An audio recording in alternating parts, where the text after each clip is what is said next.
네, 김관진 국방부 장관이 북한이 1월 하순에서 3월 초순 사이에 도발할 가능성이 크다고 내다봤습니다. 네, 이런 가운데 서북도서에서 고기잡이를 하던 중국 어선들이 일제히 철수하고 있어서 이 일대 긴장감이 감돌고 있습니다. 네, 국방부 연결하겠습니다. 김지선 기자. 네, 국방부입니다. 네, 1월 말에서 3월 초 시기를 명시했는데요. 이 도발 가능성이 이 시기에 있다라고 판단한 근거가 있습니까?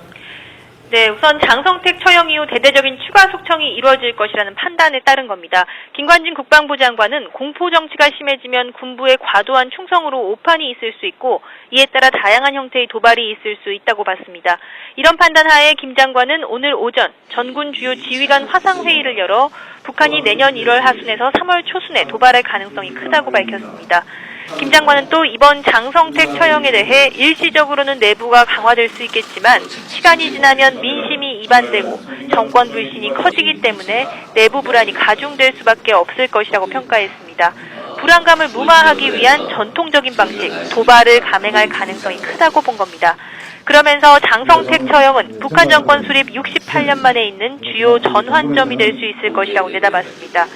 도발 가능성이 큰 시기를 1월에서 3월로 특정한 것과 관련해 구체적인 이유를 밝히지는 않았지만 숙청과 공포 정치가 지속되는 기간, 또 내년 봄에 예정된 한미 연합훈련 등을 두루 고려한 판단으로 보입니다.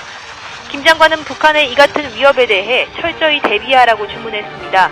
특히 국지 도발과 전면전 위협에 모두 대비하고 북한의 도발에 대해 가차없이 응징할 수 있도록 시스템을 강화하라고 강조했습니다. 또 장병 정신교육을 강화하고 도발이 일어날 경우 지휘와 지원 세력까지 강력하게 응징해서 다시 도발할 수 있는 의지를 완전히 분쇄하라고 지시했습니다. 자, 그리고 어제 백령도에서 북한이 날려보낸 전단이 발견됐었는데요. 이 때문인가요? 백령도 NLL 부근에서 조업하던 중국 어선들 대부분 철수하고 있다면서요?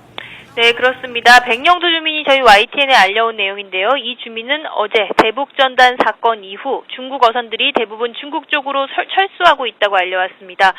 그동안 어려운 기상 조건에서도 NLL 부근에서 조업을 해온 중국 어선이 기상 조건이 좋아졌는데도 철수하는 모습이 이상하다며 이같이 전해왔습니다. 이 주민에 따르면 그동안 백령도와 북한 사이 NLL 부근에는 40에서 50척의 중국 어선들이 조업 중이었지만 현재 남은 어선은 2척뿐이고 이 어선들도 조만간 철수할 것 같다는 겁니다. 군 당국은 그러나 아직까지 북한군의 특이 동향은 발견되지 않고 있다며 만일의 경우에 대비해 경계 태세를 강화했다고 설명했습니다. 지금까지 국방부에서 YTN 김지선입니다.